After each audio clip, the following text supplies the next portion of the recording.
There are no alarms here. No phone buzzing on the nightstand. No calendar already deciding what your day will become before you have even opened your eyes. Only the soft gray light of early morning entering a rock shelter somewhere in the ancient world. The smell of wood smoke. The warmth of sleeping bodies nearby. Someone adds fuel to the fire. Outside. Birds are already speaking to the coming day. This is how your ancestors woke up. Not for years. Not for centuries. For a stretch of time so long that everything we call recorded history fits inside it like a single afternoon inside a lifetime. Long before farming. Long before clocks. Long before anyone told you where to be or when to be there. And here is the question archaeologists spent decades trying to answer: what did they actually do all day? Not the version where survival was one endless emergency. Not the version where beauty and meaning had to wait for civilization to arrive. The evidence suggests something quieter and, perhaps, more surprising. People who worked. Certainly. But also people who rested, played, laughed, sat watching the sky for reasons that had nothing to do with survival. People who may have had something many of us spend our lives quietly chasing, without ever quite catching: time. One quick note before we begin. The scenes in this video are imaginative reconstructions grounded in archaeological and anthropological evidence. Where evidence is uncertain, we will say so. Now, let your breathing slow a little. The past waited a very long time. We do not need to hurry. Chapter 1. The body that woke up before you did. Before we talk about what early humans did with their days, we need to talk about something that is happening to your body right now. Tonight. As you listen to this, your body may not be as naturally suited to modern sleep expectations as modern life tends to assume. This is not a personal failing. It is not a discipline problem. It is, according to a growing body of sleep research, closer to a description of what happens when a biological system shaped across hundreds of thousands of years of human evolution is asked to perform in conditions that differ significantly from the ones it was built for. Two independent lines of evidence point in the same direction here, and it is worth holding them separately rather than collapsing them into a single conclusion, because each says something different. The first comes from contemporary sleep research. In 2015, Jerome Siegel and colleagues at UCLA published findings in the journal Current Biology from a study of sleep patterns in 3 forager communities living without electricity: the Hadza in Tanzania, the San in Namibia, the Simane in Bolivia. These were not prehistoric people. They were contemporary human beings living in conditions closer to the ancestral environment than anything available in an industrialized setting. What the research found was not the single consolidated sleep block that modern guidelines tend to promote as the universal standard. These communities slept in ways shaped by temperature and light rather than by fixed schedules. They tended to fall asleep not immediately at sunset, but some hours after. As temperatures dropped, they woke naturally as conditions changed toward morning. The researchers found notably low rates of the sleep disorders reported at high levels in industrialized populations. Siegel and his colleagues were careful not to overinterpret these findings or claim them as a direct window into prehistoric experience. What they suggested was that the sleep system may respond differently when the environment provides inputs closer to those it was shaped for. The second line of evidence comes from history rather than science. The historian Roger E. Kirch at Virginia Tech spent years working through pre-industrial historical records, court documents, diarias, letters, literary texts from several centuries of European history. What he found, described in his book published in 2005, was a pattern he called first sleep and second sleep. People would sleep for several hours after dark, wake for a period in the middle of the night, and then sleep again until morning. During that middle waking, they would tend the fire, talk quietly, or simply rest in a state one source described as a particular stillness of the mind. Ekirch argued this pattern appeared consistently enough to reflect something real about human sleep biology before electric light reorganized the night. Other researchers have examined his sources carefully and raised questions about how universal the pattern actually was and whether his sample was fully representative of broader populations. The debate continues in the academic literature and has not been settled. What these two separate lines of inquiry suggest, without overstating what either one proves on its own, is that the sleep system human beings carry may be more flexible and more responsive to environmental cues than the rigid modern model of fixed hours and consolidated blocks tends to allow. Not a conclusion, a direction worth sitting with. And when you sit with it, something familiar begins to surface. Think about what mornings looked like before the alarm existed. Consciousness did not arrive all at once. It returned gradually, drawn in by the changing light and the stirring of bodies nearby, and the slow shift in temperature as the shelter moved from the chill of deep night toward the relative warmth of morning. There was no moment at which a person was required to be immediately functional. The transition from sleep to wakefulness was allowed to take as long as it took. The cold was usually the first sensation that registered clearly. Not the dangerous cold of deep winter, but the ordinary morning chill that makes the body reluctant to leave whatever warmth it has been holding through the night. People slept pressed close together. Not necessarily from intimacy in the modern sense, but from the practical recognition that body heat was a resource and sharing it made sense. The second sensation was smell. Wood smoke. Always wood smoke.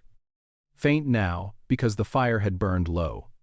Mixed into it, the mineral smell of stone, the organic warmth of the people nearby, and if the shelter sat near the coast, the salt of the sea, moving through the entrance, with the morning air.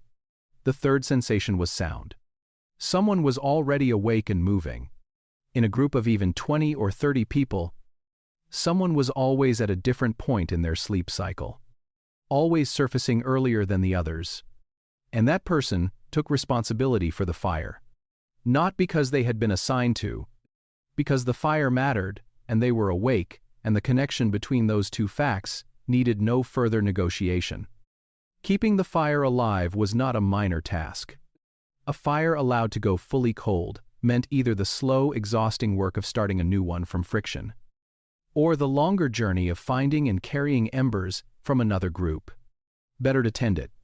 Better to make sure someone always noticed when it needed attention, before it was too late to simply add fuel. As the fire strengthened and the light built, more people began to stir. Children first, because children have always been incapable of remaining still once consciousness returns. Small voices. The rustle of movement. A mother's low request for just a little more quiet. Just a little more time. The adults slower. No one hurried. The concept of being late for the morning had not yet been invented. There was only the slow communal return to wakefulness, guided by light and temperature and the sounds of the world outside, and the knowledge that the day would unfold at whatever pace the day required. Sleep researchers have a term for the foggy transition between sleep and full alertness. Sleep inertia. Research has found that forcing the body out of this transition too quickly carries real costs to cognition and emotional regulation in the hours that follow. Your ancestors did not know this, in the language of neuroscience, but they lived it. Their mornings were built around the transition rather than against it. When you feel the pull to stay horizontal a little longer, when your body resists the alarm and asks for just a few more minutes of that slow, warm passage between sleep and the world, you are not failing at modern life. You are feeling something very old. Something that kept the fire burning long enough for you to be here. The light is coming now. The fire is building. And the day, long and unscheduled, and full of things we are only beginning to understand, is about to begin. Chapter 2. The first meal had no name. There was no breakfast. Not in any sense you would recognize. No time set aside for it. No social agreement that this particular hour was when eating happened, and other hours were for other things. No kitchen. No table. No bowl, waiting in a designated place. There was only hunger. And food. And the question of whether the two could be brought together. This sounds simple. But sitting with it for a moment reveals something about the relationship between human beings and eating that most of us have quietly lost. A relationship shaped over a very long stretch of human evolution and then reorganized. Relatively recently, around the demands of agricultural schedules and industrial clocks. When researchers examine the teeth of ancient humans, they find a story that no written record could preserve. Dental calculus, the hardened material that accumulates on teeth over a lifetime, traps microscopic evidence of everything that passed through a person's mouth. Starch grains from roots and tubers, fragments from seeds and grasses, plant proteins alongside animal residues. Scientists at institutions, including the Max Planck Institute for Evolutionary Anthropology, have used this material to reconstruct dietary patterns that reveal not a narrow specialist diet, but something considerably more varied and flexible. Early humans ate what was available, when it was available, across a range of foods that shifted with the season and the landscape and whatever the day had offered. Fossilized remains preserved at archaeological sites across Africa and Europe tell the same story from a different direction. Seeds from multiple plant species, evidence of insects and small animals alongside larger game. The picture that emerges consistently is one of dietary flexibility rather than specialization. A food strategy built around using whatever the environment offered rather than depending on any single source. Your ancestors were not picky. They could not afford to be. And their bodies were well suited to the variability. The metabolic systems that regulate hunger and satiety in human beings were shaped over a very long period of evolutionary time for exactly this kind of flexibility. The modern structure of 3 meals at roughly fixed times of day is, in historical terms, a recent development, a product of agricultural societies and then of industrial schedules that divided the day into segments and assigned activities to each of them. Before all of that, eating followed a different logic entirely. You ate when you were hungry. You ate more when food was abundant and less when it was not. And your body managed the fluctuation in ways that the modern metabolic environment, conditioned by constant availability and predictable timing, has had less practice performing. Picture the morning in the shelter as the fire builds and the group begins to gather. In the back of the shelter, away from the entrance where the temperature stays more consistent, there is food left from the day before. A portion of dried meat wrapped carefully in hide. A container made from folded bark filled with hazelnuts gathered earlier in the week. A leather pouch with dried berries reduced by the sun to concentrated sweetness. And near the fire, placed there the previous evening, a cluster of roots packed into the ash at the edge of the coals, left to transform slowly through the night. No announcement that food is ready. No call to gather. People drift toward what is available as hunger and opportunity align. A child reaches for the nuts and tries to crack one. Scatters fragments. Tries again with the patient focus of someone practicing a skill they have decided to master. An adult pulls a strip of dried meat and chews it standing, already looking toward the entrance to assess the light and the weather. Someone draws a root from the edge of the coals, tests it with a thumbnail, peels back the outer layer to reach the starchy flesh inside. The roots deserve attention because they represent something genuinely remarkable about what early humans knew. Many of the plant foods that sustained foraging communities were not simply picked up and eaten. They required transformation. Some roots contain compounds that cause serious digestive harm when consumed raw. Certain seeds pass through the body almost unused unless they are ground and heated. Some tubers that would make a person ill in their natural state become nutritious and digestible after sustained exposure to heat.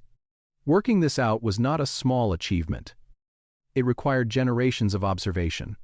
Someone being sick, and the community remembering why. Someone noticing that the same food prepared differently produced a different result. The understanding accumulating slowly, across more generations than we can count, until it became the kind of knowledge that no longer required explanation, because it was simply how things were done. Some researchers, including Richard Wrangham at Harvard, have argued that the ability to cook food effectively may have been among the most consequential developments in human prehistory, potentially expanding the range of what early humans could extract nutrition from in ways that influenced the broader trajectory of human evolution. This hypothesis has been debated in the scientific literature, and its details continue to be examined. But the broader observation that cooking transformed what counted as food is supported by enough independent lines of evidence to take seriously.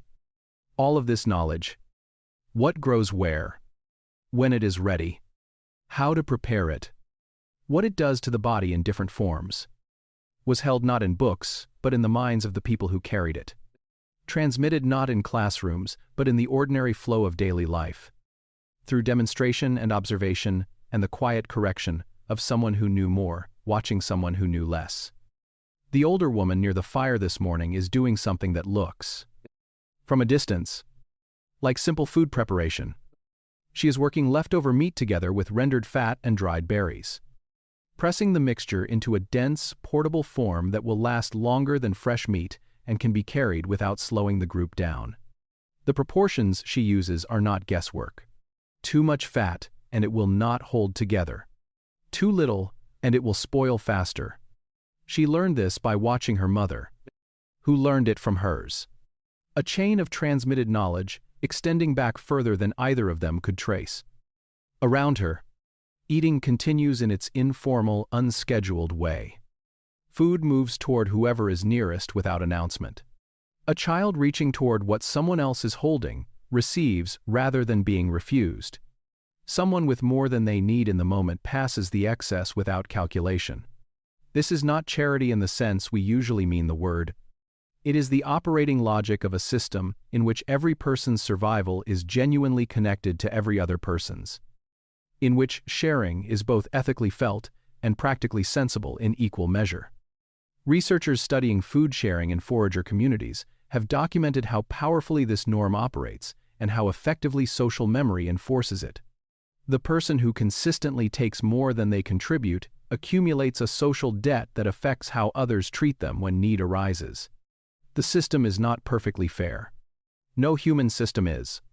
But it orients itself toward distribution in ways that the logic of accumulation does not. As the morning light strengthened and the first edges of hunger were met, the group began to move toward the day's real activity. Not with urgency. Not with a list and a clock. With the practical, unhurried intelligence of people who knew their landscape well enough to know what it required of them today, and who had all the hours of daylight to meet that requirement. The meal had no name and no fixed time. The sharing was the most ordinary thing in the world. So ordinary. It required no decision and no virtue to perform. It was simply how things worked. And for a very long time, it worked well enough that here you are, at the other end of an unbroken chain that began around fires, exactly like that one. Chapter 3. The work that fed everyone and left no monument. If you had to name the activity that kept early humans alive more than any other, hunting would probably come to mind first. Most people's would. The hunt dominates the visual language of how we imagine prehistoric life. The raised spear. The coordinated chase across open ground. The confrontation between human intelligence and animal speed. It fills museum dioramas and documentary footage, and the story we reach for when we try to picture what our ancestors fundamentally were. But the evidence points steadily toward a different picture. In many forager societies studied by anthropologists across the 20th century and into the present, gathered foods, roots, tubers, nuts, seeds, berries, fruit, leaves, fungi, provided a major share of daily calories. In many temperate and tropical environments, gathered foods appear to have provided more calories than hunting for much of the year. The exact proportion varied enormously depending on the environment, the season, and the specific resources available. Researchers are careful about applying any single figure universally, because the range is genuinely wide. Foragers living through Arctic winters relied heavily on animal foods. Groups in temperate and tropical environments with abundant plant resources could sustain themselves primarily on gathering across long stretches of the year. But the consistent pattern across enough different communities is meaningful. Gathering was not secondary to hunting. In many times and many places, it appears to have been primary. It was what fed people on the days when the hunt failed. And the hunt failed often. And yet gathering has left almost nothing in the popular imagination. Part of this is about what survives. Bones from hunted animals last for tens of thousands of years under the right conditions. Stone tools last even longer. But baskets woven from plant fiber rot away completely. Digging sticks decay without trace. The knowledge of which plants grow where. How to identify them across seasons. How to process the ones that need processing before they are safe to eat. That knowledge lived entirely in minds and passed through voices and left no physical trace at all. The archaeology of gathering is, in large part, the archaeology of absence. What can be recovered comes from sources that require careful interpretation. Microscopic plant residues in dental calculus. Starch grains on stone tools used for grinding. Pollen preserved in sediment layers. From these fragments, researchers have built a picture of early human plant use that is far more sophisticated and far more central to daily survival than older narratives assumed. Think about the logic independent of the evidence. A successful hunt might feed a group for several days. But hunts failed often. The animal was faster than expected. The wind shifted at the wrong moment. The coordinated approach that had worked before did not work this time. The hunters returned empty-handed. And on those days, which were many, the group ate what the gatherers had brought back. Gathered foods did not fail in the same way. A patch of roots that was productive last autumn was, in all likelihood, still there. This autumn, the grove that produced nuts in the early cold season did so with the reliability of a place that had been visited and revisited across enough generations that its rhythms were known as well as anything could be known. The landscape was not a mystery to be solved each day. It was a known text, read by people who had been reading it all their lives and who had inherited the readings of every generation before them. This is why the knowledge of plants was not supplementary knowledge. It was foundational. The people who carried it most completely were performing one of the group's most essential functions. Research over recent decades has worked to move past the oversimplified model that assigned hunting exclusively to men and gathering exclusively to women as fixed and universal categories. The reality is considerably more varied. Isotope analysis of ancient skeletal remains has shown that the division was not as rigid as the old model assumed. Evidence from burial sites in various regions includes hunting weapons with individuals whose skeletal anatomy suggests they were female. Some communities appear to have organized labor according to practical capability and circumstance, rather than fixed gender categories. What can be said with confidence is that gathering required years of accumulated expertise to do well, and the people who did it best were among the most valuable members of any group. Picture a gathering expedition on an ordinary morning. A small group leaves the shelter as the sun clears the horizon. 3 or 4 people, with some older children along, to learn. They carry a digging stick, worn smooth from years of use. Several baskets nested inside each other. A stone knife, tucked into a belt of twisted fiber. They are not wandering. They are following a mental map built across years of return visits to the same landscape, refined by seasons of observation, and inherited in part from the people who walked this ground before them. The map exists nowhere but in memory. which means it is simultaneously the most precise knowledge the group possesses and the most vulnerable. Because it lives in people, and people are fragile. The senior member of the group stops at what would look, to an untrained eye, like an unremarkable stretch of ground. She kneels. She reads the surface in a way she could not fully explain to someone who had not spent years learning to read it alongside her. She drives the digging stick in at an angle, probing, a few centimeters down. It meets resistance. She works around it, loosens the soil, reaches in, and draws out a tuber the size of a fist. She hands it to one of the children and begins again without comment. The teaching happens alongside the work rather than separate from it. While her hands keep moving, she talks about a plant nearby whose berries look almost identical to the ones they have been collecting. Except for two details, she points out precisely, and will point out again on the next visit and the one after that, until the difference is as obvious to the child as their own name.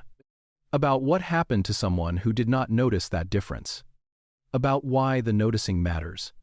This is education, but it looks nothing like a classroom. It looks like two people kneeling in the dirt next to a river. One of them talking while her hands move. The other watching with the focused attention of someone who understands, even without being able to articulate it, that what is being passed across right now is something genuinely important. Research on contemporary forager societies has found that adults typically possess working knowledge of several hundred plant species, including which parts are edible, which require processing, the best time to harvest each, and what properties different species carry beyond simple nutrition. This knowledge was accumulated entirely without writing, maintained entirely through use and transmission, and it was vulnerable in ways that written knowledge is not. When someone who carried a crucial piece of it died before passing it on, that piece was gone. This is the fragility that sat at the heart of the entire knowledge system, and it is part of what made transmission so serious, so embedded in daily life, so present in every expedition like this one where the elder talks and the children listen and the baskets slowly fill. By early afternoon, the group turns back toward the shelter. They have covered several miles. They have done it while carrying weight, while teaching, while making dozens of small decisions about what to take and what to leave. They have practiced, without using the word, the principle that what you take today must not prevent the taking of more tomorrow. When they return, there will be no ceremony. The food will be distributed, the roots placed near the fire, and the elder who carried all of that accumulated knowledge in her mind will sit down and move on to the next task without anyone marking the moment. The work that fed everyone left no monument. But without it, there would have been nothing else. No hunt. No fire. No child who survived long enough to learn what the elder knew. It was the ground everything else stood on. And it still is. In ways we have simply stopped being able to see. Chapter 4. The hunt was not what you think. Let us be clear about something before we go any further. The hunt did not happen every day. Not even close. In many foraging environments, a successful hunt might occur once every few days under favorable conditions. In leaner seasons, or more difficult terrain, the interval could be considerably longer. The hunters who left camp in the early morning returned empty-handed more often than not. And the group absorbed this without crisis because the group's survival strategy had never depended on hunting succeeding every time. The version of prehistoric hunting that fills documentaries and museum reconstructions, the one where every morning begins with a coordinated charge and every evening ends with abundant meat, is a story built more from what we find dramatic than from what the evidence actually shows. The real version is slower, more patient, and in its own way, considerably more interesting. To understand what hunting actually looked like, you have to begin not with the weapons, but with the body. Because early humans brought something to the hunt that no other predator in their landscape possessed. It was not strength. It was not the size of their weapons. It was not even, primarily, their intelligence. Though intelligence shaped everything that surrounded the act of hunting.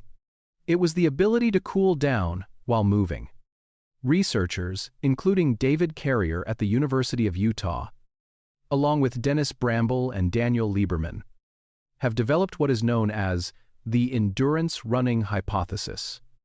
The argument that certain features of human anatomy appear well suited to sustained long-distance movement in ways that distinguish us from most other large mammals. This hypothesis has been discussed and tested in the scientific literature, and researchers continue to examine its details and implications. But the anatomical observations that inform it are not in dispute. Humans have an unusually high density of sweat glands distributed across the skin surface. We have relatively little body hair, allowing sweat to evaporate directly from the skin rather than being trapped. We have anatomical features in the foot and lower limb that reduce the metabolic cost of sustained movement. And our bodies can maintain a workable core temperature through extended physical effort in warm conditions, in ways that most other large mammals cannot sustain without stopping to rest. Most animals that early humans hunted could outrun a human in any short sprint without contest. A healthy deer or antelope at full speed is simply not a competition over a short distance. But over a long distance, in the heat of the day, the calculation changes.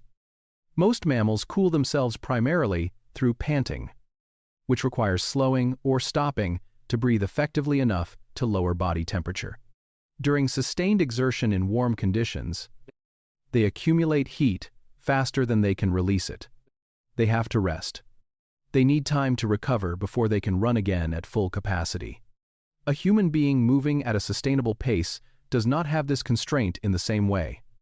This forms the basis of what researchers call persistence hunting, a technique documented most clearly among the San people of the Kalahari by Louis Liebenberg and colleagues, in which hunters pursue prey not at sprint speed but at a steady, sustainable pace, keeping the animal moving through the heat of the day until it can no longer cool itself effectively enough to continue. Here it is important to be precise about what we know and what we are inferring. Persistence hunting is a documented practice in specific contemporary forager communities in specific environments. Whether it was practiced by early humans in Europe, where the climate and terrain and prey animals differed substantially from the African savanna, where it has been most clearly observed, is a question researchers continue to examine without a definitive answer. What we can reasonably infer is that early humans, equipped with the same basic anatomy, had the biological capacity for this kind of endurance pursuit, some form of it, adapted to various landscapes and various prey, was plausibly part of the hunting repertoire of at least some early human populations. What we are reconstructing here is a possibility grounded in evidence, not a certainty. With that clearly understood, consider what this kind of hunting might actually look like. It begins not with a chase, but with reading. The hunters who leave camp in the early morning spend the first hours not running but tracking, following signs that a landscape leaves when animals move through it. The depth and freshness of a print in soft ground, the height of a disturbed branch, a direction of hair caught on a low thorn, the behavior of birds in the distance that can indicate where a large animal recently passed. A skilled tracker reads these signs the way a practiced reader moves through text. Quickly, automatically, with a comprehension so internalized it no longer feels like effort. Children in communities where tracking is essential begin absorbing this vocabulary before they can articulate what they are learning, following experienced trackers across terrain that teaches through consequence rather than instruction. The tracking is patient work, hours of it, covering ground at a walking pace, reading and deciding and adjusting. When the decision to pursue is made, the hunters shift into a different register, not a sprint. Ayog, sustainable, measured, the kind of pace that can be maintained for hours in warm conditions because the cooling system is running continuously and the body is not accumulating heat faster than it can release it.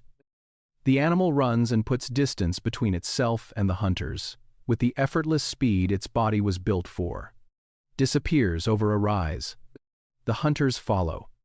Not at the animal's speed, at their own pace, following the trail with the same patient reading that brought them here, appearing over each ridge while the animal is still recovering from its previous run, keeping the pressure on at the one level that matters, the level that prevents the full recovery the animal's cooling system requires. The group rotates the effort. Those who are most tired, dropping back, while others move to the front, distributing the demand in a way that keeps the collective pace sustainable, even as individuals tire. This is cooperation in one of its most demanding forms, requiring trust and communication, and the willingness to subordinate individual effort to the group's shared purpose. After enough time, the animal's condition changes in ways an experienced hunter can read from a distance. Its stride shortens. Its breathing becomes audible from farther away than before. Its decisions become less strategic and more reactive. The responses of a body that is no longer performing at its designed capacity. The hunters close the distance. What follows is quiet and methodical. No triumphant noise. No dramatic celebration. There is the careful, respectful work of butchering an animal that will feed your group for several days, performed by people who understood animal anatomy with the intimacy that comes from a lifetime of dependence on it. And before that work begins, something else happens. Brief. Easy to overlook. One of the hunters pauses beside the animal and says something, or makes a gesture. That is different in quality from everything surrounding it. We cannot recover the specific words or the precise meaning. But across enough different forager communities studied by anthropologists, a consistent pattern appears. The animal is acknowledged, not as a resource extracted from the environment, as something that had its own existence and has now given that existence over to the continuation of others. Whether this reflects formal spiritual belief, intuitive ethical response, or the practical psychology of people who understand that their survival depends on the continued presence of animals in their landscape, the behavior appears too consistently across too many different cultures to dismiss. The taking of a life required a response that went beyond the purely practical. Your ancestors appeared to understand this. And in that understanding, they were already asking questions about the relationship between human beings and the living world that we are. Many generations later, still working out how to answer. Chapter 5. The Craftsman Who Left No Signature. Every tool tells a story about the mind that made it. Not just about what the person wanted to do, but about how they thought, whether they could hold a plan across multiple steps, whether they could look at a rough piece of stone and see, before the first strike landed, the shape of what it needed to become, whether they understood that the work happening right now was preparation for a result that would not be visible until much later. When archaeologists examine stone tool assemblages from prehistoric sites, one of the things that consistently emerges is evidence of exactly this kind of forward-planning intelligence. The technique researchers call prepared core napping begins not with the tool itself but with its precondition. The toolmaker selects a piece of raw stone and spends time shaping it, removing flakes not to produce useful pieces, but to create a core of a specific geometry. Only once that core has been prepared does the toolmaker strike off the flake that was the goal all along. A flake of predetermined size and shape that could not have been produced from an unprepared piece of stone. This is planning, multi-step, goal-directed planning that requires holding an intended outcome in mind across an extended sequence of preparatory actions, each of which must be executed correctly for the final result to be possible.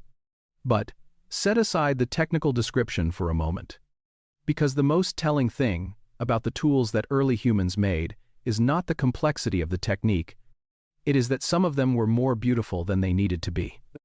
Researchers examining prehistoric tool assemblages have noted this repeatedly. Stone points shaped with a symmetry that exceeds what their cutting function required. Surfaces finished to a smoothness that serves no practical purpose. Two faces of a hand axe worked to mirror each other with a precision that a less careful maker would not have bothered with. A cutting edge does not need to be perfectly symmetrical to cut. A spear point does not need its two faces to match exactly in order to penetrate. The functional requirement and the aesthetic result are different things. And in many cases, the makers of these tools went considerably further than function demanded. This matters more than it might first appear. When a craftsperson produces work that is more beautiful than it needs to be, they are expressing something about their own skill, about their relationship to the object they are making, about a set of values that extends beyond the purely practical. The beautiful tool says, "Without words, I made this. I made it this way on purpose. This is what my hands are capable of." In a world without writing, the objects you made and carried were among the most legible expressions of who you were. Other people in the group knew whose work was whose. They knew the difference between the competent and the exceptional. And that difference carried social weight in the same way that recognized expertise carries social weight in any human community in any era. The craftsperson sitting near the shelter entrance this morning has been working with stone long enough that the process has become something like a conversation rather than a struggle. Her hands move with the economy of deep familiarity. The hammerstone strikes at angles her body has absorbed so completely that she no longer needs to think about them. Around her feet, the ordinary debris of the morning's work accumulates. Failed flakes, rejected cores that revealed internal flaws only after work had begun. The residue of a craft being practiced.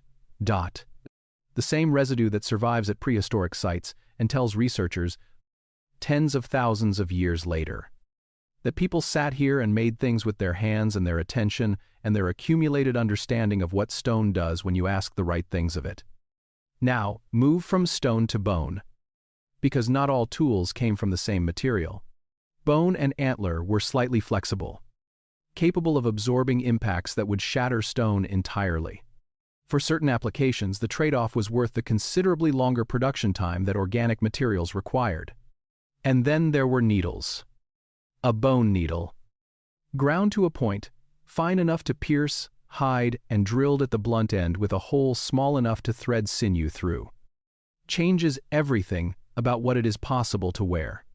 Before the needle, clothing was assembled through coarser methods, hides laced together through punched holes, resulting in bulky seams and approximate fit. The needle made it possible to create seams that actually closed, to shape clothing to the specific contours of a body, to layer materials in ways that trapped air and increased insulation, in environments where cold could kill within hours. The difference between clothing that fit well and clothing that did not was not a matter of comfort. It was survival. The craftsperson making needles this morning is producing something technically demanding at every stage. The bone must be split without cracking, shaped without fracturing, drilled at its thinnest point without the walls around the hole collapsing. The failure rate was real. Broken needles appear in the archaeological record alongside the finished ones. But the finished ones are there, in large enough numbers, across enough sites and enough time, to tell us that people learned to make them reliably, that the skill was taught and learned and practiced until it became part of the community's standard repertoire, available when it was needed because someone had made sure it would not be lost. Across the shelter, other work continues in its quiet, parallel rhythm. Someone repairs a carrying basket, working new fiber through the existing structure with fingers that move through a learned pattern without requiring conscious direction. Someone else twists plant fiber into cordage against their thigh, a motion repetitive enough that it can be sustained while listening to the conversation nearby, while watching a child, while being present without being fully occupied. None of the people working this morning will be remembered by name. Their tools will be used and worn and eventually lost. The baskets will rot. The cordage will fray and be replaced by new cordage made the same way by hands that learned the same motion from hands that came before them. What persists is not the objects but the knowledge that produced them, transmitted imperfectly and improved incrementally across one generation and the next, carried forward in hands and minds that learned by watching and were taught by those patient enough to show them. The craftspeople who kept these communities alive left no signature on history. But there is a kind of signature, visible not in any object but in you, in the part of a human mind that finds satisfaction in making something well, in the particular quality of attention that settles over a person engaged in a task that requires their full focus, in the impulse to carry a thing past mere adequacy into the territory where it is also somehow right. That impulse did not begin with civilization. It was already old when civilization started. Chapter 6. 40,000 Years of Free Time. Here is the part that tends to stop people. Your ancestors were not busy. Not in the way you are busy. Not in the way that modern life has come to define busyness as a permanent baseline condition, a state from which relief is always temporarily available and never quite arrived.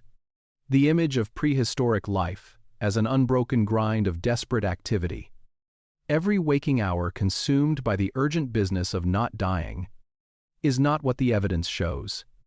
What the evidence shows is considerably more uncomfortable. In 1972, the anthropologist Marshall Solins published an essay called The Original Affluent Society, in which he argued that hunter-gatherer peoples were not chronically poor in time and resources, as the dominant assumption held, but were affluent in the sense that actually matters, having enough of what they needed, and considerable time remaining for things beyond subsistence. Drawing on fieldwork data from forager communities in Australia and Africa, he suggested that subsistence activities occupied something in the range of 4 to 6 hours per day for adults, leaving the remainder of waking time for what he called, without irony, leisure.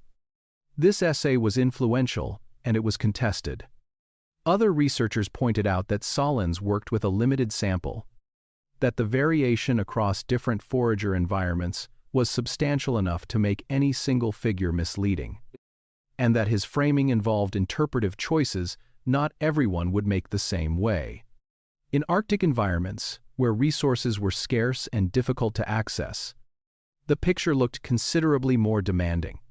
The debate his essay generated has continued for decades and has not been fully resolved. But even researchers who challenged the specifics tended to accept a broader point that the data across multiple forager communities consistently suggested people had time, not unlimited time, not time free of genuine hardship and physical demand. The consequences of a bad season were real. Injuries healed slowly or not at all. Illness that modern medicine resolves in days could be fatal. None of that is being set aside. But within those real constraints, the rhythm of daily life in many foraging environments was not the unrelenting emergency that popular accounts have described. Work came in pulses.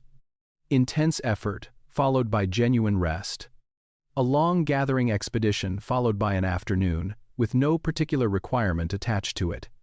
The body was used hard when the situation demanded and allowed to recover when it did not. Because pushing through exhaustion produced injured or sick people, and injured or sick people in a small group were a serious problem for everyone. So what filled the hours that the direct business of survival did not? Some of it was the quiet, ongoing maintenance that does not rise to the level of urgent but needs doing. Tending the fire, keeping tools in order, repairing clothing. The 100 small practical tasks that constitute the background of any life. This kind of work had a particular quality, familiar enough to perform without full cognitive engagement. It left the mind free to wander, to process recent events, to follow the conversation happening nearby without actively contributing to it. Some of it was rest, in the most literal sense. Lying down, watching the light move across the rock face above the shelter entrance, doing nothing that could be described as productive by any measure. This was not laziness. The body that was the only tool anyone possessed required recovery the way any tool requires maintenance. Rest was not time stolen from living. It was part of the living. And some of the time. The archaeological record has preserved evidence of something that neither maintenance nor rest can account for. In 1979, archaeologists working at a site called Hohle Fels in what is now southern Germany discovered fragments of objects that would eventually be identified as among the oldest musical instruments yet found. Flutes, carved from the wing bones of birds and from mammoth ivory, with carefully spaced finger holes that produce recognizable musical intervals when the instruments are played. The most complete of these, analyzed by Nicholas Conard of the University of Tübingen and colleagues in findings published in the journal Nature in 2009, dates to approximately 40,000 years ago. 40,000 years ago, someone sat down and made a flute. Not because they needed to, not because it would help them find food or avoid predators or stay warm through the night, because they wanted music to exist, because something in the human mind had already decided, long before anyone thought to record the decision, that music was not a luxury. It was a necessity of a different kind. Think about what making this flute required. The bone must be selected for the right dimensions and hollowed without cracking. The finger holes must be placed at positions that produce the desired intervals, which means the maker carried a clear enough conception of the intended sound to work toward it deliberately across multiple careful steps. Someone knew what they were trying to make before they began making it. And this was 40,000 years ago. The flute is among the earliest confirmed examples. But instruments made from wood or stretched hide would leave no trace in the archaeological record. The bone flutes are the remnant of a practice that was likely considerably older and more widespread than they alone can demonstrate. Picture an afternoon in which none of the urgent work needs doing. The hunters are back. The gathering expedition returned with enough for today and tomorrow. The tools have been maintained, and there are, for a few hours, no demands pressing in from any direction. Children fill that space first and fastest. Because children do not know how to be idle. They wrestle and chase and practice physical skills over and over with the stubborn patience of someone who has decided they will get this right. Adults groom each other in quiet moments. One person attending carefully to another in the way that slows the nervous system and says, without words, you are seen and you are safe. Somewhere in the group, a rhythm begins. A hand against a thigh.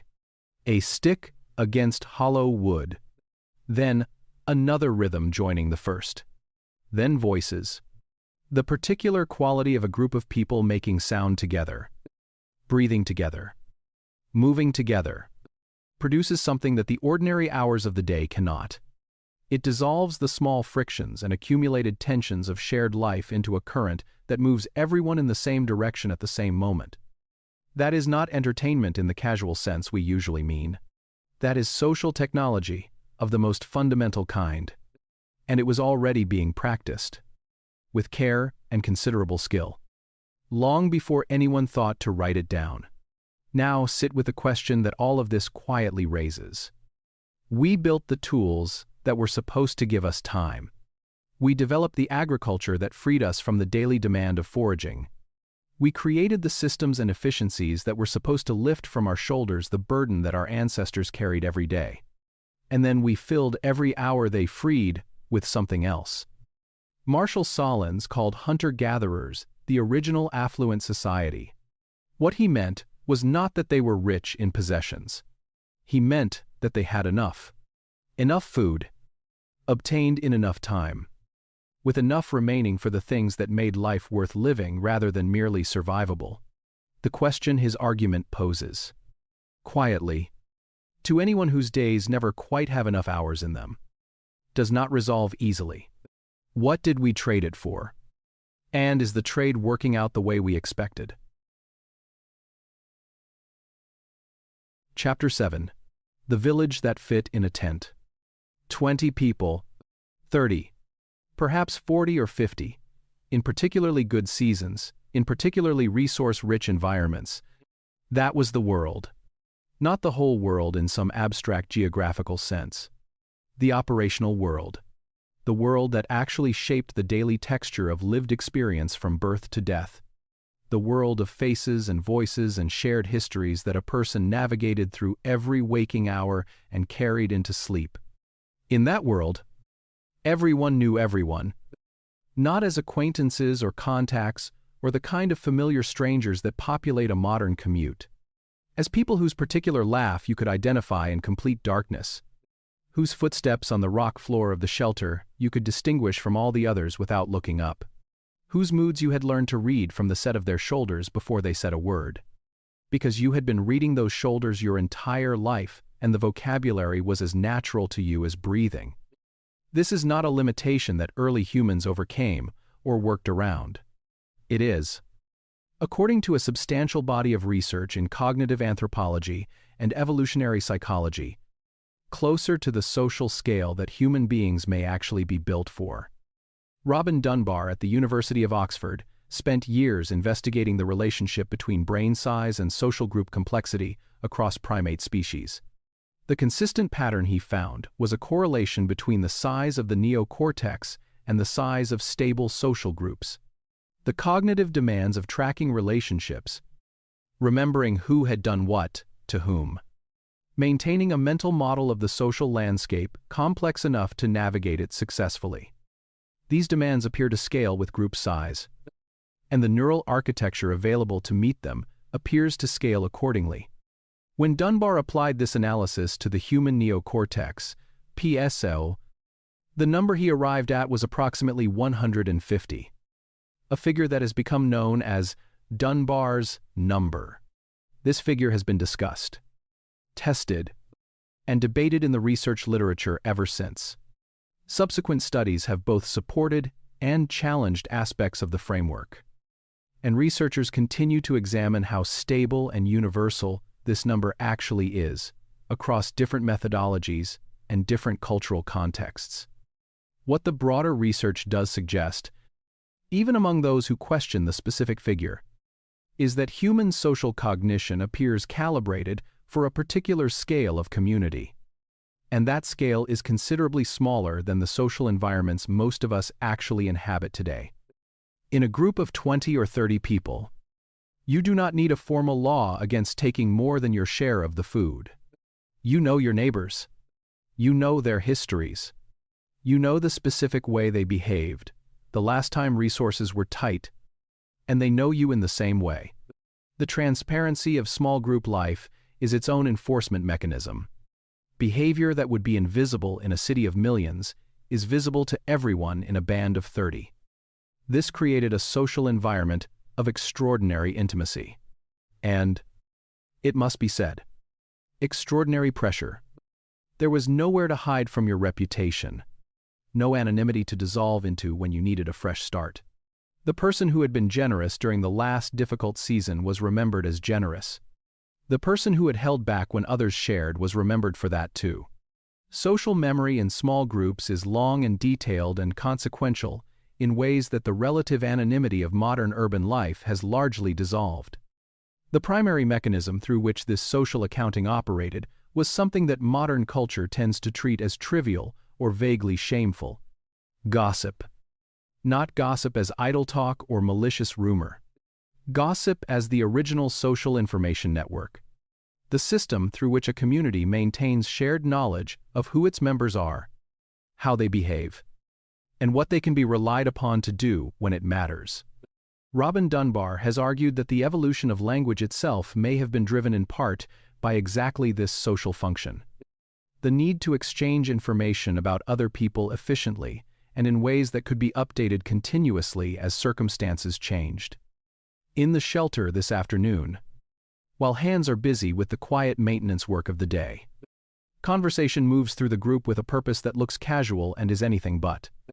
What happened during the hunt is being discussed, not in a formal debriefing, but in the way that small communities have always processed shared events, through the retelling and gradual refinement of what occurred. whose judgment proved sound. What the conditions revealed. This conversation is creating a shared version of events, assessing individual performance in ways that affect future decisions, transmitting knowledge to people who were not present, reinforcing the unspoken norms that govern how members of this community are expected to behave toward each other and toward the work they share. None of this requires formal institutions. It requires only that people talk to each other, which they do, constantly, because talking to each other is one of the most natural and persistent things human beings do when other demands are not pressing. When genuine conflicts arose, the group drew on individuals whose authority came not from position or appointment, but from something harder to assign and harder to take away. Demonstrated wisdom, the social capital of long experience, the particular quality of attention that comes from having watched the same kinds of conflicts play out across many years and accumulated, in that watching, an understanding of what usually helps and what usually makes things worse. The elders, in a world without writing, without any external storage for the knowledge a community needed to function, the oldest living members of a group were its most irreplaceable resource. Not because of their physical capability, which declined with age, as it always does, but because of what they carried in memory. Think about what that memory contained. The elder sitting near the fire this evening has not hunted in years. Her joints do not permit it. Her gathering expeditions are shorter now and cover less ground. But she carries something that cannot be replaced by anyone younger, no matter how capable. She knows which plants in this specific landscape carry properties that reduce fever, learned across decades of watching people get better or not get better after various treatments. She knows where the reliable water is in a drought year, because she lived through the last drought year and the one before it, and she remembers which sources held and which failed when everything else was dry. She knows the full history of every significant relationship in the group, the alliances and the old grievances and the complicated accumulated stories that shape how people behave toward each other in ways not always visible to someone who has not been watching long enough. When a dispute breaks out between two younger members of the group this afternoon, the resolution does not come through confrontation or formal process. It comes through the elder saying, quietly, to one person and then the other, what she has seen and what she has understood across a lifetime of watching exactly this kind of friction play out. Her authority is not assigned. It is earned. And it is specific, rooted in the particular things she knows that no one else knows, in quite the same way. Losing her would be, in a very real sense, like losing a library. Not a library of abstract knowledge, a library of precisely the knowledge this specific group, in this specific landscape, at this specific moment, needs most. Sarah Hrdy at the University of California, Davis has written extensively about cooperative breeding, the distinctively human pattern in which raising children is distributed across multiple adults rather than confined to biological parents alone. The hypothesis she and Kristen Hawkes at the University of Utah developed, sometimes called the grandmother hypothesis, proposes that the unusually long post-reproductive lifespan of human females may have persisted because older women who remained healthy and active contributed meaningfully to the survival of their grandchildren by gathering food, caring for children, and transmitting ecological knowledge that took decades to accumulate. Older women in forager communities contributed to survival in ways that simple measures of individual reproductive output would not capture. This hypothesis continues to be examined and debated, and researchers approach its details with appropriate care. But its underlying observation, that older members of small communities contributed knowledge and care that younger members could not replicate, has support from multiple independent research directions. The children in this group move through the social world in ways that differ from the nuclear family structure most people today would recognize. They are not the exclusive responsibility of two people. They belong, in practice, to the group. Adults who are not biologically related to a child will feed that child, Teach that child. Comfort that child. With an investment that reflects the genuine interdependence of everyone in the community. The child who loses a parent in this world does not lose the web that makes survival possible. That web is still there, held by the 20 or 30 people who have known them since birth and will continue knowing them. This is the village that fit in a tent. Not a village in the architectural sense. In the relational sense. A density of mutual knowledge and mutual care and mutual obligation that modern societies, for all their institutional sophistication, have found surprisingly difficult to replicate at the level of daily felt experience. We have built systems that can coordinate the behavior of billions of people. We have extended the practical reach of human cooperation to a scale that would be literally unimaginable to anyone sitting by a fire 40,000 years ago. But the question of whether those systems can provide what the small group provided, the felt experience of being genuinely known, of mattering, specifically rather than generally, of being held inside a web of relationships dense enough to catch you when you fall, that question does not have an obvious answer. The hunger for that kind of connection is not a modern problem. It is an ancient design.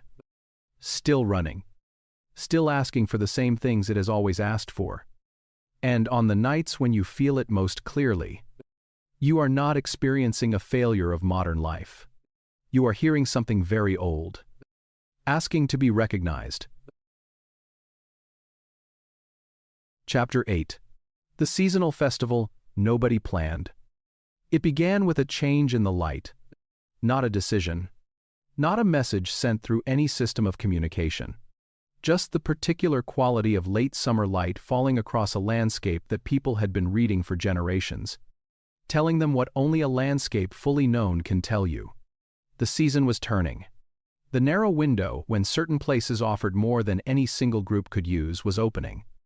And across a territory spanning hundreds of kilometers, small groups of people who had not seen each other since the previous year began, independently and without coordination in any modern sense, to move in the same direction.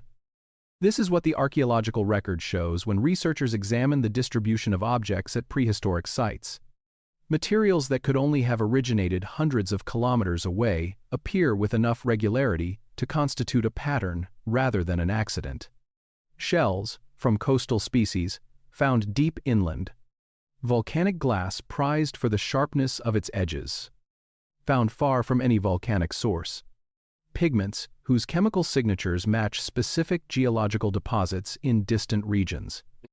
These objects did not travel by themselves. They moved through networks of exchange that connected groups across vast territories, passing from hand to hand at meetings that left material traces precise enough for researchers to reconstruct, at least in outline, the shape of the social world that produced them. Francesco de Errico at the University of Bordeaux and colleagues, examining shell ornament assemblages from multiple prehistoric sites, have argued that the patterns of distribution and stylistic similarity in these objects suggest organized exchange networks operating across considerable distance. The shells were finished ornaments, objects with meaning, and their movement across the landscape implies the movement of the people who made them and the relationships between those people. This was the original information network, not built by anyone, not maintained by any institution, held in existence by the simple recurring fact that certain places at certain seasons were where the resources were, and therefore where people would be, and therefore where the exchange of everything people carried, objects and knowledge and stories and genes, would naturally happen. The gathering had no fixed date, no calendar, no announcement sent ahead. What there was instead was a shared understanding, accumulated across generations of return visits to the same productive locations at the same productive times of year, that this was where you went when the season turned. Not because you had arranged to meet anyone specifically, because everyone knew, and they were right. Picture the approach to one of these locations in the late afternoon. Your group has been traveling for 2 days at the steady, sustainable pace of people covering ground with a destination in mind. As you come over a rise, you see fires. Not one, several, spread across the flat ground near the river, where the fishing is best at this time of year. There are people down there. Some of them are known individually. Faces and voices and histories that your memory has been holding across months of separation. Others are known only as members of groups you recognize.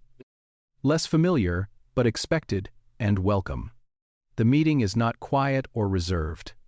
These are not strangers. They are the outer edge of a known world. And the reunion carries the particular energy of relationships that were interrupted and are now, finally, resuming. Children who have not seen each other since last year circle each other with the cautious curiosity of young animals, assessing whether a previous friendship still holds. Then, usually quickly, decide that it does, almost immediately, without anyone organizing it. The exchange begins. Not formal trade with fixed prices or designated sessions. The movement of objects and information that is the real purpose of these gatherings happens in the natural flow of people spending time together. The person from the coastal group who carries dried fish and shells has already attracted attention from groups who live too far inland to access those resources regularly. The toolmaker whose group ranges near a high-quality flint source has brought worked pieces that other craftspeople examine with professional attention, turning them in their hands, reading the grain and the internal structure. A hunter from a group several weeks walked to the north carries information about animal movements that no one here has had access to. A woman from the southernmost group knows a plant processing technique for a species that grows in her territory, but not in most others represented here. An elder carries in his memory the details of a route through a mountain pass that will matter to anyone who needs to cross it in the coming season. All of this moves without formal accounting. The logic of the exchange is relational rather than transactional. You give what you have to people you expect to see again. In a context where the expectation of future contact governs behavior more effectively than any contract could. In small-scale societies, this pattern of exchange, sometimes called generalized reciprocity by researchers who study it, works because the network is small enough and stable enough that reputations persist across time and across seasons. Give when you have. Receive when you need. Trust the people you will see again to remember both. But the most significant exchange happening at this gathering leaves no material trace at all. Genus. The groups that come together at these seasonal meetings are, for the most part, too small to be genetically self-sustaining over the long term. Inbreeding in small, isolated populations accumulates costs across generations in ways that are slow to manifest, but ultimately serious. The solution that forager societies across many different environments have arrived at is the same across all of them. Young people meet people from other groups, not through arranged negotiation, simply through the ordinary contact that a gathering makes possible. Young adults spend time together, share meals, work alongside each other, participate in the same activities. Some form attachments. Some of those attachments lead to one person leaving their birth group and joining another. This movement of individuals between groups maintains genetic diversity across a network of small populations. It is also how knowledge moves most effectively, because the person who grew up in one group and now lives in another carries in their mind a body of specific knowledge about their birth landscape and practices that their new group would not otherwise have access to.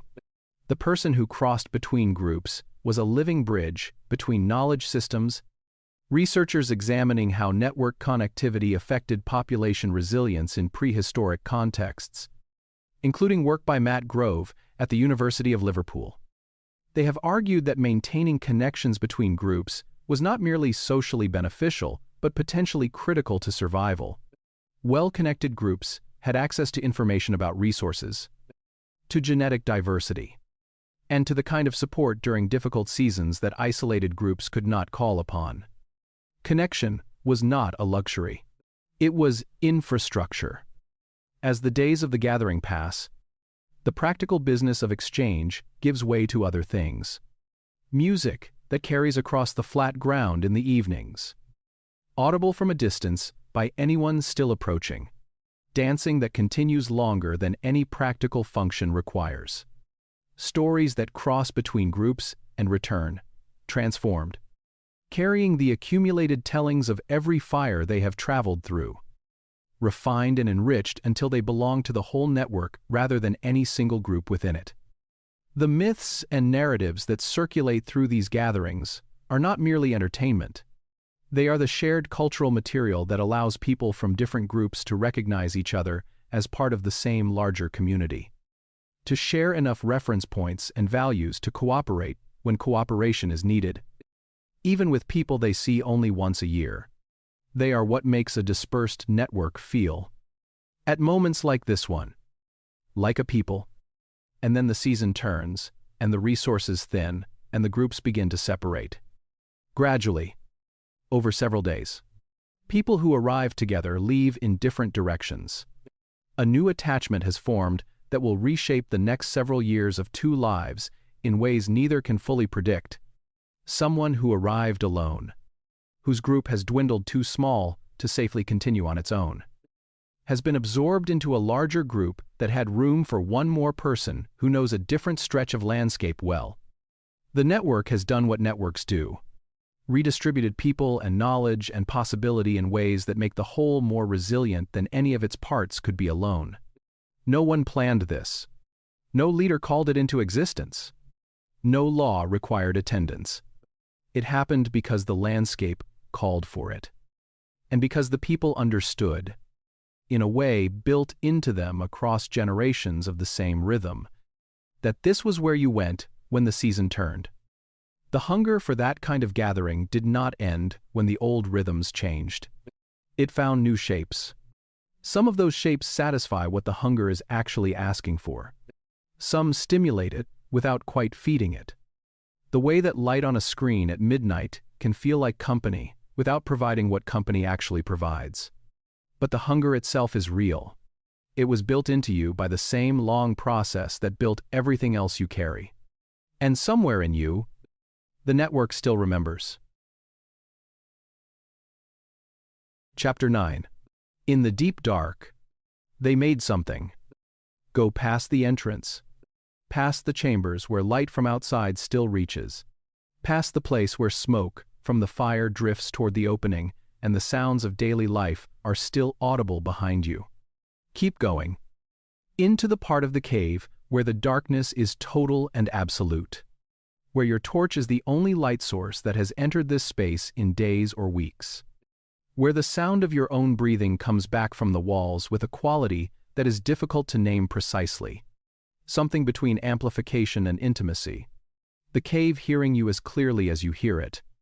You are now in the place where some of the most extraordinary objects in human prehistory were made. And the first question, the one that researchers have been sitting with since the full scale of prehistoric cave art began to be understood, is not what was made here. It is why here. Why not at the entrance, where the light is better and the work more comfortable? Why not on a rock face outside, where the images would be visible to anyone passing? Why not somewhere that did not require a deliberate journey away from warmth and sound and the ordinary world? The painted caves of prehistoric Europe have been known to researchers since the late 19th century, when images at Altamira in northern Spain were first described to the scientific community. For decades, the initial response of many researchers was skepticism. The sophistication of what they found was difficult to reconcile with existing assumptions about the cognitive capacity of the people who had made it. The animals at Altamira were not crude marks on a surface. They were observationally precise, compositionally deliberate works that used the natural contours of the cave wall as part of the image in ways that required both spatial planning and an understanding of how torchlight would interact with the finished result. The horses at Chauvet Cave in the Ardèche region of France. dated by uranium-thorium analysis to approximately 36,000 years ago in research published in 2001, are among the most technically accomplished images in the entire prehistoric record. The people who made them understood foreshortening. They understood how to suggest movement. They used the natural curvature of the cave wall to give an animal's shoulder its three-dimensional form in a way that only becomes visible when a torch is held at the angle the maker intended. This is not someone scratching at a surface. This is someone who had spent enough time watching animals move and stand and hold their weight to carry an accurate visual model of them in memory, and who could reproduce it with enough fidelity that the image reads as true across tens of thousands of years of separation. But the sophistication of the images is almost secondary to the question of location. David Lewis Williams, a researcher at the University of the Witwatersrand in South Africa, proposed an influential interpretation of the deep cave sites in work published across the 1980s and 1990s. Drawing on his decades of studying the rock art of the Sand People and its documented relationship to altered states of consciousness, he argued that the deep caves were not chosen, despite their darkness and inaccessibility, but because of those qualities, that the removal from ordinary sensory experience was precisely what the people who used these spaces were seeking, that the cave walls were understood as surfaces through which images from another realm could be drawn into visibility. This interpretation has generated substantial discussion and debate, and researchers continue to examine it carefully. It is one serious framework among several that scholars have developed, and it is offered here as exactly that. The gap between what physical evidence can demonstrate and what these images actually meant to the people who made them is real and should not be closed too quickly with any single interpretation. However compelling it may feel, what is not in dispute is that the location was chosen deliberately. The effort required to reach the deepest chambers was not trivial. People carried fire into the dark. They navigated passages that required crawling and climbing. They did all of this repeatedly, across what the evidence suggests were very long periods of time. Something was happening in those places that the ordinary spaces of daily life could not provide. Now, come back toward the light. Because not all symbolic behavior happened in deep caves. Much of it happened on the body itself. The use of red ochre, the iron-rich mineral pigment that produces colors ranging from yellow to deep red when ground and mixed with fat or water, is documented at human sites, going back well over 100,000 years in Africa. Pieces of ochre deliberately shaped and worked appear at sites including Blombo's Cave in South Africa. Studied extensively by Christopher Henshelwood of the University of Bergen, at dates that push the evidence for symbolic behavior considerably further back than the European cave paintings. Ochre on the body communicates. It marks. It distinguishes the person wearing it from the person who is not, encoding group membership, or status, or ritual role, or any number of other socially significant categories, depending on how it is applied and what the community has established it to mean. Personal ornaments made from shells and animal teeth and carved bone appear across a wide geographic range and a wide time range in the prehistoric record. Among the earliest surviving examples are perforated shell beads from sites in North Africa and the Levant, described in research by Francesco De Rico and colleagues, dating to over 100,000 years ago. The shells are from species found at the coast, appearing at inland sites, already implying the networks of exchange described in the previous chapter. Someone carried these shells a long way. Not for food, not for any function that a purely practical survival analysis can account for. Because they were beautiful. Or because they marked something important about the person who wore them. Or because wearing them placed the wearer in a visible relationship with the person who had given them. A bead is a statement. It says, I am someone. I have connections. I live in a world where appearance carries meaning, and I am participating in that world deliberately. This is symbolic cognition. The ability to let one thing stand for another. The ability to invest objects with meanings that are not inherent in their physical properties, but are assigned by social agreement and maintained by the consistent behavior of everyone who participates in the system. It is the cognitive foundation of language, of art, of ritual, of every meaning-making system that human cultures have ever produced.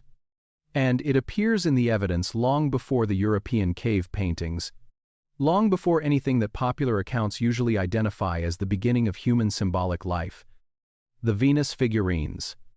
Among the earliest surviving human representations of the body in sculptural form, appear in the European record beginning around 35,000 years ago, small enough to hold in one hand, carved from bone or ivory or soft stone.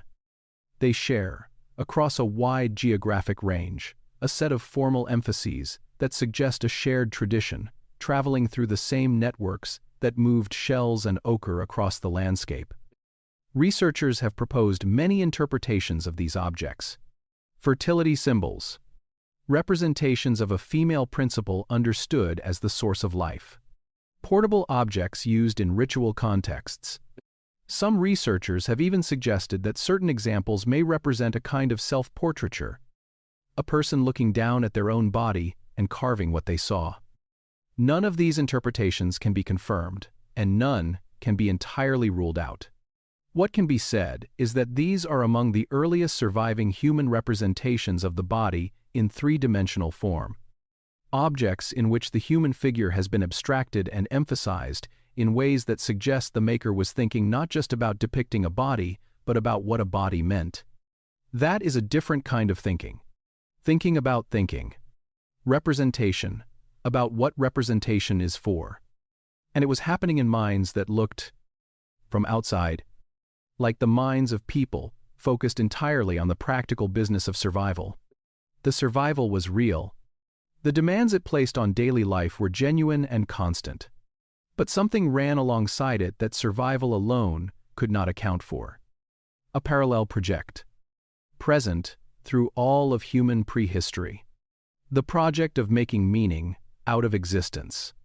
Of not being satisfied with the bare fact of being alive, but needing, with a need as persistent and apparently as biologically rooted as hunger itself, to understand what being alive was for.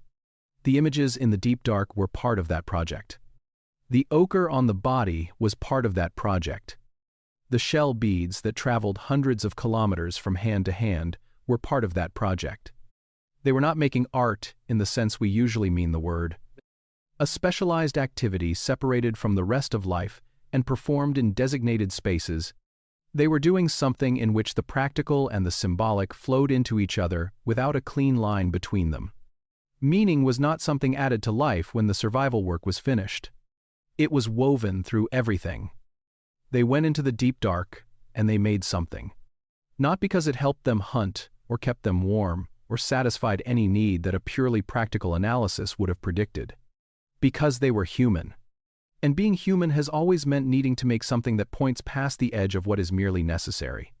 That need did not begin with civilization. It was already ancient when the first city was built. And it is in you right now. Quiet under the ordinary demands of the day.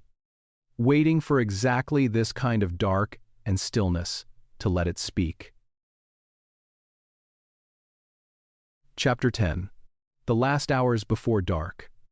Watch the light change. Not the sudden switching off that happens in a modern room when someone touches a wall. The other kind. The slow kind that has been happening over this landscape every single evening for longer than anything alive today can fully comprehend. The angle shifts in the late afternoon in a way that is different from any other transition in the day. The shadows lengthen and soften at the same time. Colors that were sharp and distinct at midday begin to blend toward each other at the edges. The air temperature drops more noticeably now. And the body registers this before the conscious mind has fully processed what the change in light is communicating. Something in you knows that the day is closing. Something in your ancestors knew it too. And for them, the approaching dark carried a weight that most of us, insulated by electric light and heated rooms, and the infrastructure that makes night largely irrelevant to survival, have almost entirely lost. The fire was not simply warmth and light. It was the line between two worlds. Inside the circle of firelight, you were warm and visible to the people you trusted, and available for the kind of slow, unhurried social contact that the dispersed activity of the day had not permitted. Outside that circle, past the edge, where the light gave out, was a world that operated by different rules. As the light faded, the day's dispersed activity contracted toward that center. The gatherers returned first, their baskets heavy with what the landscape had offered. The hunters came later, sometimes with meat and sometimes without, their silence or their noise, telling the group what it needed to know before they were close enough to see clearly. Children who had ranged across the nearby terrain began to pull back toward the shelter with the instinctive response of young animals reading the change in the light. The evening had its own rhythm, distinct from the rhythm of the day, where the day was expansive, moving outward across the landscape. The evening moved inward, where the day was practical and physically demanding. The evening was social and reflective, and, in ways that the archaeological record can only partially capture, something more than either. Consider what we might be reconstructing here as the food is prepared and distributed. The available evidence from studies of contemporary forager societies suggests that evening meal distribution in small-scale communities tends to follow consistent social patterns. The food that the day had accumulated came together in communal preparation. Multiple people working alongside each other, dividing the tasks according to expertise and availability rather than assignment. The distribution of food was not simply a practical act. It was a performance of the group's values, visible to everyone present. Researchers including Michael Gervin at the University of California, Santa Barbara have studied food sharing in small-scale societies extensively and documented how sharing functions as a form of mutual insurance across forager communities.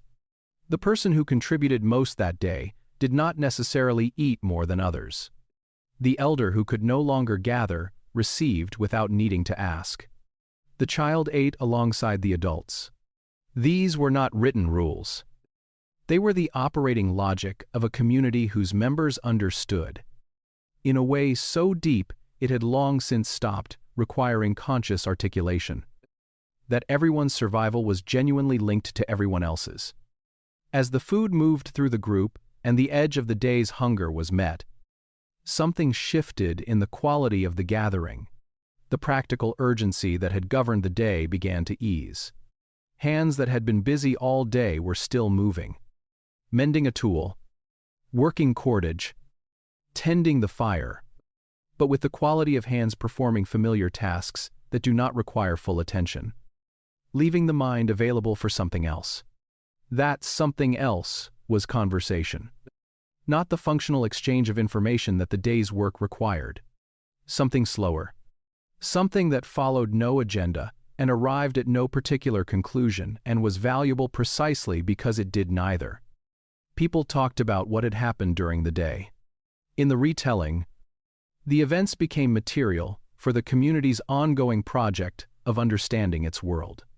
Not through formal analysis, but through the ordinary human process of making sense of experience by narrating it to people who were present for it or interested in it. And some of what was told was older than today. Stories that had been told before. Stories whose origins no one in the group could trace because they had been circulating for longer than any living person's memory. Stories that carried within them, embedded in character and consequence, and the emotional force of narrative. Information about the landscape and the seasons and the history of the people themselves. In a world without writing, stories were the only external storage that existed. They were the memory of the group, maintained by use and transmission, vulnerable to the deaths of the people who carried them. When a story stopped being told, the information it contained stopped being available, which is why the telling was serious. Even when it was also entertaining. Why children who were half asleep at the edges of the fire were still listening, still absorbing, still adding to the library that would eventually be theirs to carry and transmit. On the edges of the firelit circle, something else was present in the dark. The early relationship between human beings and wolves, the relationship that eventually produced the animals we know as dogs, is one of the older stories in human prehistory. Researchers continue to study when and where this relationship began and how it developed. And the timeline remains an active area of investigation, with estimates ranging considerably depending on the method and the evidence examined. What can be said is that by the period we are concerned with, some human camps appear to have had animals at their edges whose behavior toward humans differed from that of fully wild wolves. Animals that were less reactive to human presence. That found the edges of human camps worth lingering near. Whatever the precise nature and timeline of that relationship in this specific time and place, the contribution of such animals to a camp in the dark is not difficult to imagine. Ears that heard what human ears missed. A nose calibrated for a world of information that human senses could barely access. The simple presence of another warm living body at the edge of the sleeping space, apparently content to be where the fire was. The camp settled. The sounds moved from the animated register of evening conversation through the quieter register of the last exchanges before sleep. A brief practical note about tomorrow. A murmured reassurance to a child, not quite ready to let go of the day. The particular quality of silence between people comfortable enough with each other that silence requires no filling.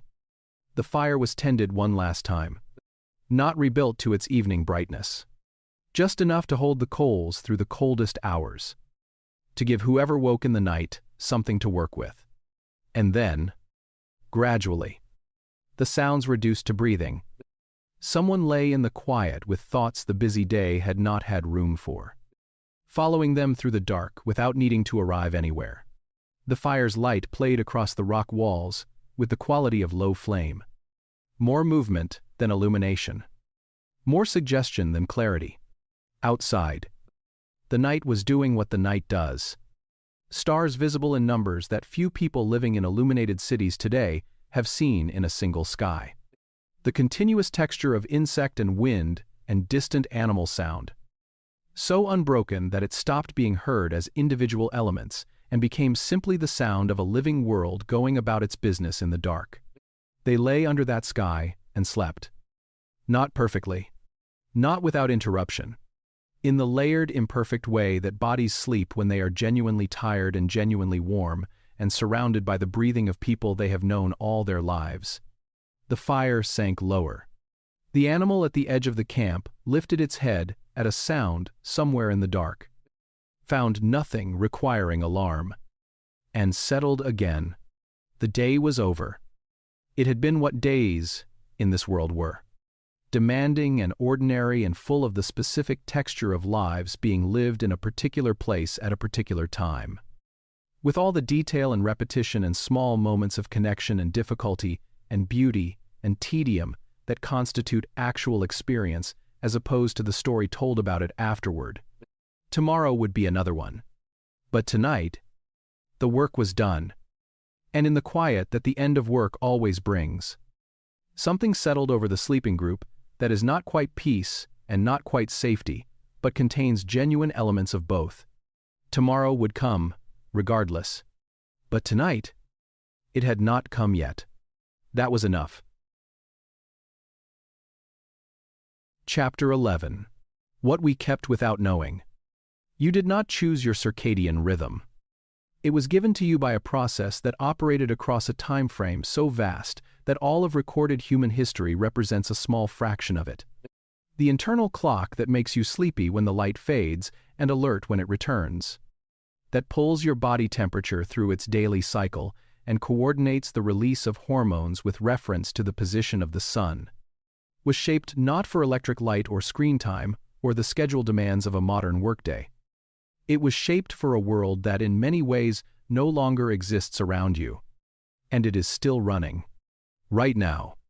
Doing its best to navigate a landscape it was not originally calibrated for. Sending signals that the environment around you frequently contradicts. This is one of the things you kept without knowing you were keeping it. It is not the only one. Before we go further, something needs to be said directly. Because any account of prehistoric life that leans too far into the warmth of the shared fire and the intimacy of the small group risks becoming something pleasant to listen to but not entirely honest. The world we have been moving through tonight was genuinely hard in ways that matter and should not be softened. Infant mortality was high by any measure we can apply. Children died of infections that a modern clinic could resolve in hours. Adults died of injuries that healed improperly. Of parasites. Of the accumulated physical cost of demanding work without the support of modern medicine. Hunger was not a theoretical possibility.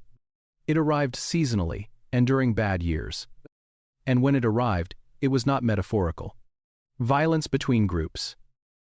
While almost certainly not the constant warfare that early popular accounts imagined, was real. The losses that small groups absorbed when members died were felt with an intensity that the demographic reality made impossible to insulate against. This was the world as it actually was. Not a paradise. Not the nightmare of the old narrative either. Something more complex and more honest than both. A world of genuine beauty and genuine hardship. Held together across all the generations that brought us here by the same thing that holds human worlds together in every era. Each other. Now let us talk about what persisted. Research on sleep in contemporary forager communities, including the work of Jerome Siegel and colleagues published in Current Biology in 2015, found patterns that differ from the consolidated single sleep block that modern guidelines tend to promote. Sleep shaped by temperature and light rather than fixed timing. Natural waking as conditions changed. And notably, the sleep disorders reported at high rates in many industrialized populations, appearing at much lower rates in these communities.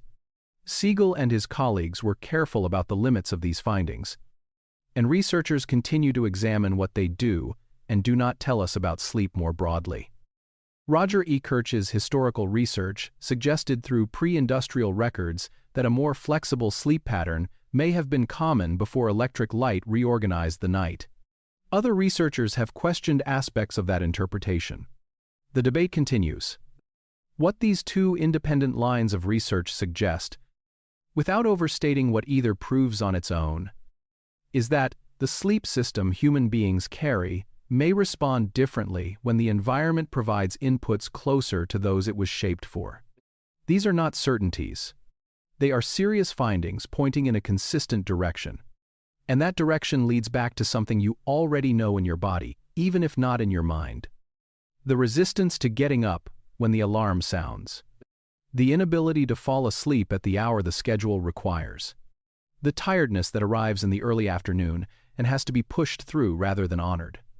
The second wind that comes in the evening, just when the schedule says it is time to wind down. These are not character flaws.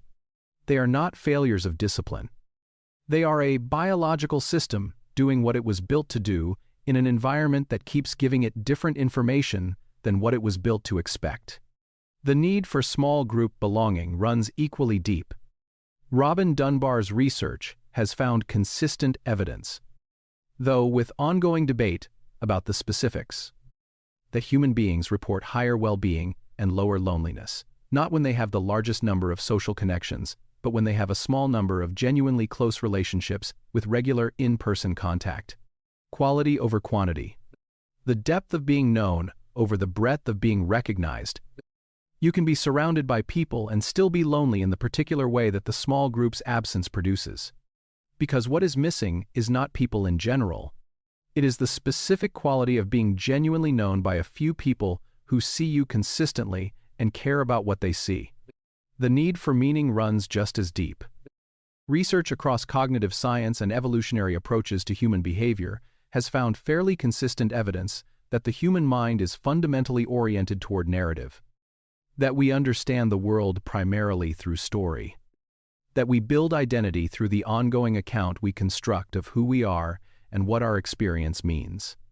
This capacity is visible in the cave paintings, in the grave goods, in the shell beads traveling hundreds of kilometers, in the seasonal gatherings where groups exchanged not just objects, but the stories those objects carried. The need to make meaning out of experience is as old as the evidence of human symbolic behavior.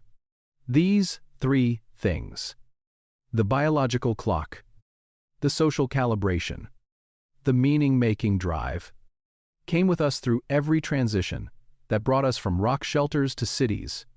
They are in every person, on every continent tonight, running ancient programs in modern environments, producing outputs that the modern environment cannot always adequately satisfy. Understanding this does not resolve the tension. It does not make the alarm less jarring or the loneliness less real or the hunger for meaning easier to feed. But it shifts the frame in which those experiences sit. You are a very old kind of being, living in a very new kind of world. The mismatch is not a personal failing. It is the predictable result of a species that has changed its environment faster than its biology can follow, carrying ancient systems into situations those systems were not designed for, and doing its best with what it has. What the evidence of prehistoric life offers, when it is looked at honestly, is not a prescription. It is not an argument for abandoning modern life or returning to conditions that could not sustain the current human population, even if anyone wanted to try. What it offers is a set of reference points, an understanding of what these systems were built for, against which the demands of the current environment can be assessed with more honesty. Not to conclude that we should live differently in every way, but to notice, in specific moments and specific choices, where the ancient design and the modern demand are most significantly at odds. Whether the hour of sleep traded for one more screen is returning what it costs the body, whether the social breadth traded for social depth is a bargain that actually satisfies what it claims to satisfy, whether the pace at which the modern world moves is a pace that the kind of mind you have can sustain without losing something that matters. These questions do not have universal answers. They have personal ones, different for different people in different circumstances. But they are worth asking, because the people who lived in rock shelters and walked across open landscapes and painted animals in the deep dark and kept their fires burning through the long cold nights did not know they were building something that would still be relevant so many generations later. They were just living, fully and specifically, and with all the difficulty and all the beauty that living entails. And what they were, at the level that matters most, is what you are, not as a distant ancestor whose life is interesting but irrelevant, as the same kind of being, running the same fundamental systems. In a world that has changed almost beyond recognition, around a core that has changed very little at all. Chapter 12. The fire is still burning. Come back to the shelter. Not to the abstract shelter of historical imagination, to something more specific than that. A particular darkness, a particular warmth, the smell of wood, smoke, and stone, and the living warmth of people who have been together through another long day. The sound of coals doing their quiet work in the hours before dawn, holding the warmth through until morning. You have been here before, not in the literal sense, but in the sense that matters for what this moment is, the quality of dark that surrounds a small sustained light, the way the body feels when it is warm and horizontal and the demands of the day are genuinely over, the sound of breathing nearby, people who are present and known and not requiring anything from you right now. This is a very old feeling, older than any word you have for it, older than the language those words are arranged in, older than every city and every written law and every institution that human beings have built to organize their lives together. It is the feeling of having made it through another day, not triumphantly, not dramatically, in the ordinary way that people make it through ordinary days, through the accumulated effort of attending to what needs attention and resting when rest is possible and staying connected to the people who make the effort worth sustaining. The people we have been following through this video did not know they were doing something that would matter so far into the future. They did not know that the caves they painted would stop people in their tracks across the span of millennia. They did not know that the tools they made and lost and left behind would be recovered and studied and used to reconstruct. Piece by patient piece, the shape of a life that seemed entirely gone. They did not know any of that. They knew the fire needed tending. They knew which roots near the river would be ready soon. They knew the sound of the bird whose call meant the weather was about to change. They knew the faces of the people sleeping in the shelter around them, with the total familiarity of a life spent in close proximity. The kind of knowing that stops requiring thought, because it has been absorbed so completely, it simply is. They knew what you know right now. In the simplest register of experience. That you are here. That you are warm. That the night is passing.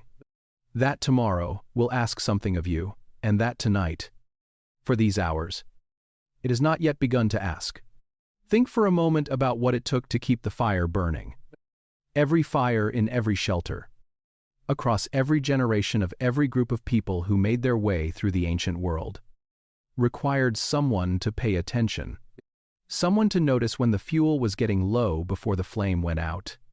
Someone to wake in the cold of the night and tend to the fire's need before their own. Someone to carry an ember carefully when the group moved.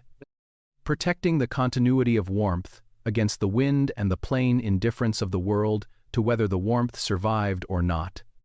The fire did not keep itself. It was kept by people who understood, without needing to articulate the understanding. That some things require continuous attention. That the warmth and light that made the darkness livable were not simply available, but had to be actively maintained by someone who cared enough to do it. This is true of more things than fires. The relationships that make a life livable require tending. The connections that keep loneliness at bay require attention. The practices that sustain health and well-being require the kind of ongoing care that is easy to defer when everything feels urgent, except the things that will matter most in the long run. Your ancestors understood this in the most immediate and undeniable way. Let the fire go out, and the consequence arrived at once. In the cold and the dark, and the particular vulnerability of a night without warmth. There was no deferral available. The fires we tend now are less literal, and their costs of neglect arrive more slowly. But they arrive. Sleep research across multiple institutions and multiple methodologies has consistently found that the human body and mind function differently when sleep is consistently shortened or disrupted. Cognition changes. Emotional regulation becomes harder. The immune system responds differently. This is a pattern that has emerged across enough different research contexts that the general direction is well supported, even as specific details continue to be examined and debated. Your ancestors did not sleep well because they had read any research. They slept well because the world they lived in did not give them an alternative. When the light faded, the dark came. When the dark came, there was nothing left to do but tend the fire and lie down and give the body what it had been asking for all day. The modern world gives you the alternative every night. The option to push past the signal, to trade sleep for one more hour of something that feels urgent in the moment and, in the broader accounting of a life, almost never is. Something in you is still burning. It burns in the biological rhythms that run their programs independent of whatever schedule you have imposed on top of them. It burns in the social hunger that drives you toward the specific people who know you specifically. Not followers or contacts, but the faces that your nervous system recognizes as home. It burns in the persistent need to make meaning out of experience. To fit what happens to you into a story that explains why it matters and where it is going. It burns in this moment. Right now. Warm and horizontal and released from the day's demands. That feeling is not a small thing. It is the signal that the most important conditions for survival and well-being are met. The body's way of saying, in the language it has been speaking since long before there were words, you are in the right place. You are warm enough. You are connected enough. You are safe enough. For now, to rest. Your ancestors felt something in this same register in their rock shelters and their caves above the sea. Not in any form they could have described in language that would translate directly, but in the same basic felt sense of what it means to be a body that has made it through another day. 40,000 years is a long time. Long enough that the world around that feeling has changed almost beyond recognition. The shelter is different. The sounds outside are different. The nature of what the day demanded is different. But something in that feeling remains recognizably the same. The warmth. The dark. The weight of a body that has done what it needed to do and is now. Finally, putting that down. Something in these things has persisted across all the distance between that world and this one. Across all the generations, and all the change and all the noise of everything that happened in between. The hunt can wait until morning. The gathering can wait until morning. The tools and the plans and the problems that feel too large to set down but can. In fact, be set down for a few hours without the world ending. Morning will come. It always has. The sky will lighten, and the birds will begin, and the day will make its demands again, and you will meet them. Because that is what you do. Because that is what your ancestors did. Because the chain has not broken yet, and you are here. And that means it has not broken. But not yet. Right now, there is only the dark and the warmth and the slow release of a body, letting itself be held by the surface beneath it. Right now, there is only the coals burning low. Your ancestors kept them burning through every night that led to this one. You are the reason they did. Let it hold you. Sleep well.